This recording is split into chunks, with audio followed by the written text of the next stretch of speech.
Attention all Americans, we are anonymous. In early December of 2012, a crazy person in Connecticut went to a school and killed 20 school children and a number of adults. The attack in a theater in Colorado was the act of a crazy person. There are always some crazy people, and there are already laws in place making it illegal for them to obtain or to use them. It is illegal to take a firearm into a school or a theater. It is illegal to kill people, yet these laws did not stop these events because criminals do not obey the law. Only law-abiding citizens obey the law, and the law-abiding citizens are not the problem. Connecticut is the 4th highest gun control state in the country, and it's very hard to get a gun. Chicago and New York have the highest crime rates, and each has had total gun bans for years, yet gun violence increased.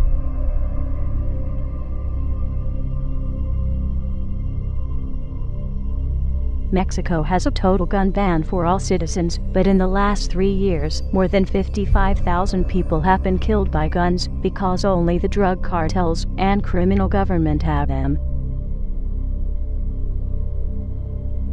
Throughout history, authoritarian governments have used gun violence as an excuse to take people's firearms and control their population. This is exactly what Adolf Hitler did to disarm the German people, and look at the atrocities his administration did.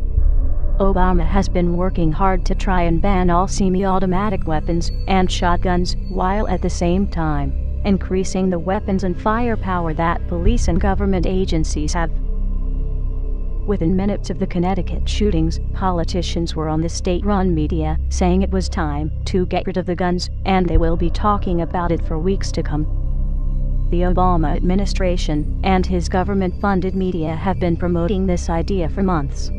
Every time there is a shooting performed by a crazy person, the media talks about it non-stop for weeks or months. But when there is an illegal or unlawful shooting by police that does not fit Obama's agenda, the story is barely mentioned, such as some of the following cases. August 2nd, 2012. Travis Carter was shot in the head while handcuffed in a patrol car in police custody. Police claim he hid the gun and shot himself, even though he already told his girlfriend they would go to a movie when he got out.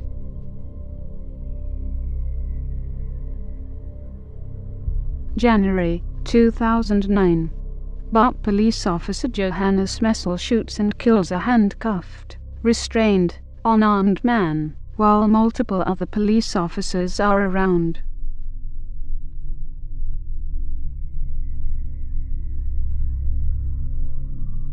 August 2012. A man at the Empire State Building has killed a co-worker, and the police showed up and unleashed a hail of gunfire at the man, killing him, and the police bullets also injured many pedestrians.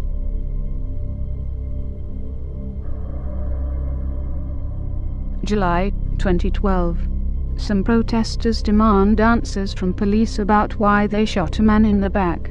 The police responded on the crowd of protesters that had many children under the age of 10, with rubber bullets and attack dogs.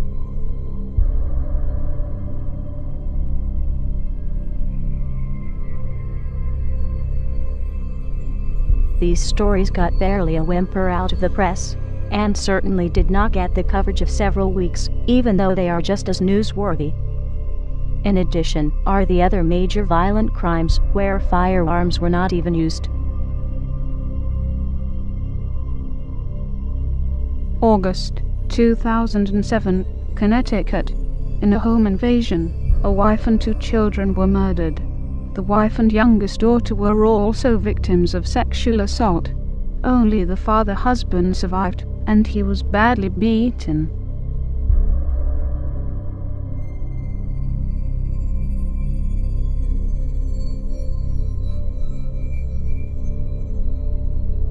October 2012. A mother and her 2 children were brutally murdered in California home. The suspect did not choose a firearm.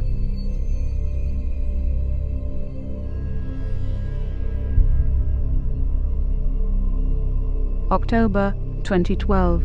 2 children were found stabbed to death when their mother returned home. The suspect was the children's nanny.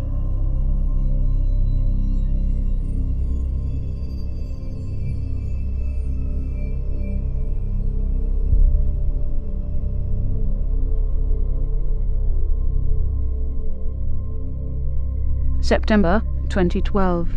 Siblings' throat slit by intruder.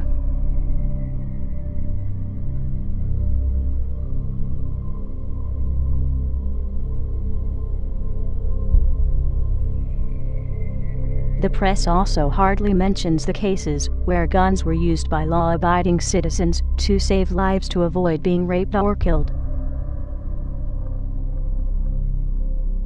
October 2012. 12-year-old Oklahoma girl shoots home intruder to protect herself after she tried to evade them.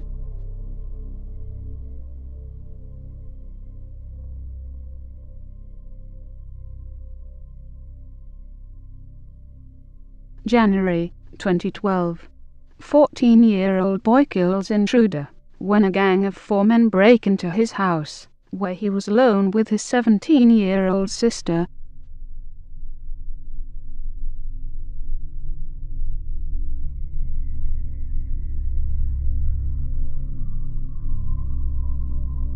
Many would have you believe that guns are the cause of violence, but that is like saying fat people are obese because they have forks and spoons. It is caused by the person that commits the acts, not the instrument they used.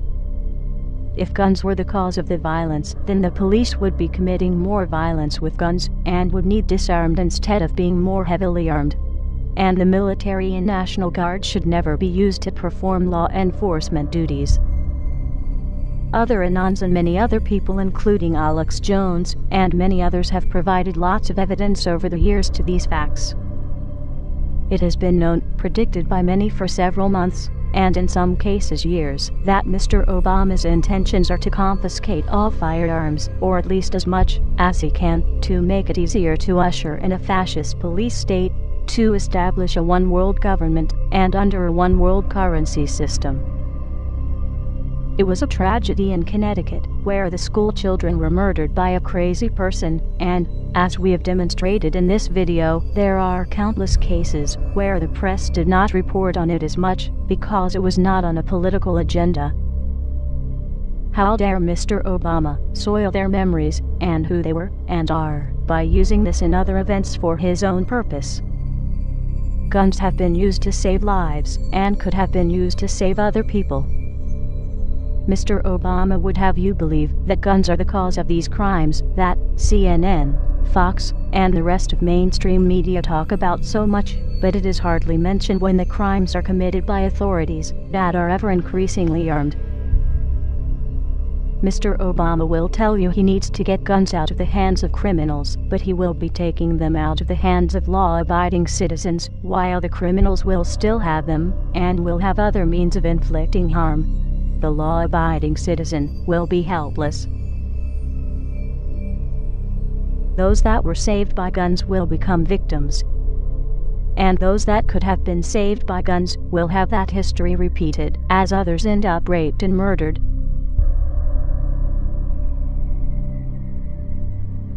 Mr. Obama, the Second Amendment of the U.S. Constitution does not talk about an army. That is covered elsewhere in the Constitution. It does talk about a well-regulated militia, which is made up of civilians with their own weapons. The Second Amendment of the U.S. Constitution does not talk about protecting government or government resources, but it does talk about being necessary for the security of the free state.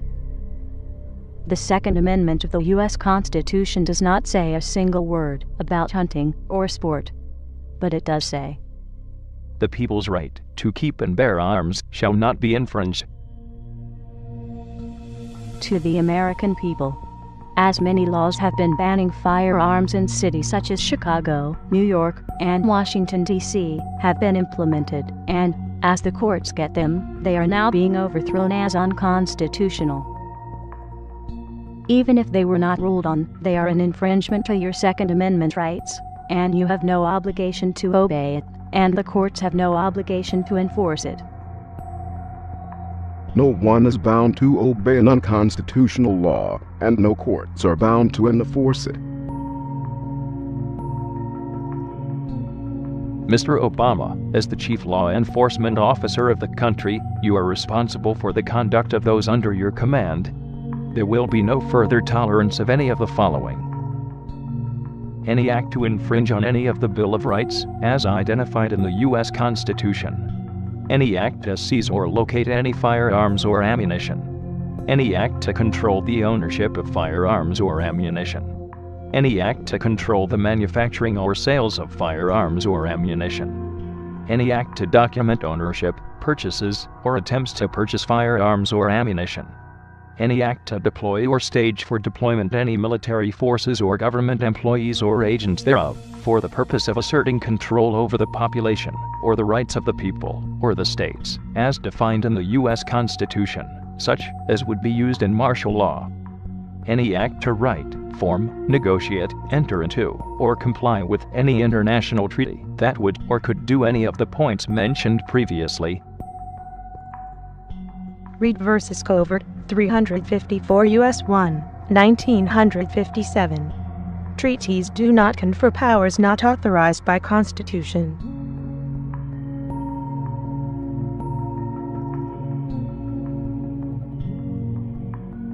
Any action taken by you to attempt to perform those acts, or similar acts, as interpreted by the American people, or any attempt by you to skirt your responsibility to the true office of the presidency, will be viewed by many people as your willful act of insurrection and treason against the American people, as those acts would be willful disregard of your oath of office. Any further attempt by you, your administration, law enforcement, or those under authority of the presidency to perform or assist in performance with any body attempting such acts will be viewed by many people as your willful act of insurrection and treason against the American people, as those acts would be willful disregard of your oath of office. Any further attempt by you, your administration, law enforcement, or those under authority of the presidency to do any of those acts mentioned, or anything similar, will be viewed by many people as your willful act of insurrection and treason against the American people, as those acts would be willful disregard of your oath of office. Upon such acts, it is the responsibility of the Vice President and Cabinet members to immediately exercise their authority under the 25th Amendment of the U.S. Constitution to remove you from office. Failure of such act may be viewed as an act of insurrection and treason by the Vice President and Cabinet members, as such failure would be willful disregard of each of their oath of office. Upon failure of the Vice President and Cabinet members to perform such duty of your removal, it then falls on Congress to immediately force your removal by legal means.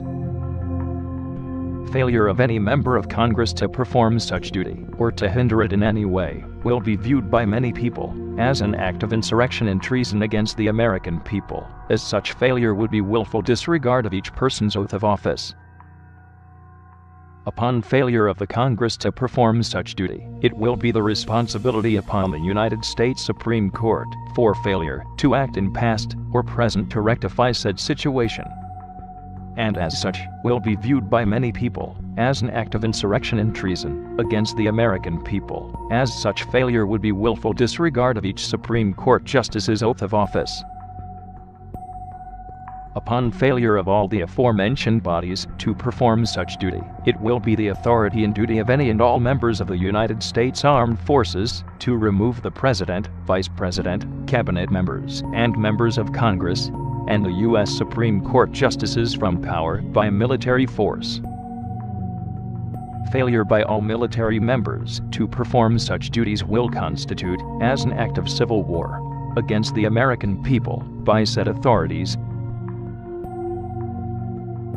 This video has links to other sources. This is for news and education reasons, and so falls under fair use. But no doubt, some people will try and have it removed. Download it and re-upload it, or pass it along. Let the truth be known. We are anonymous. We do not forgive. We do not forget.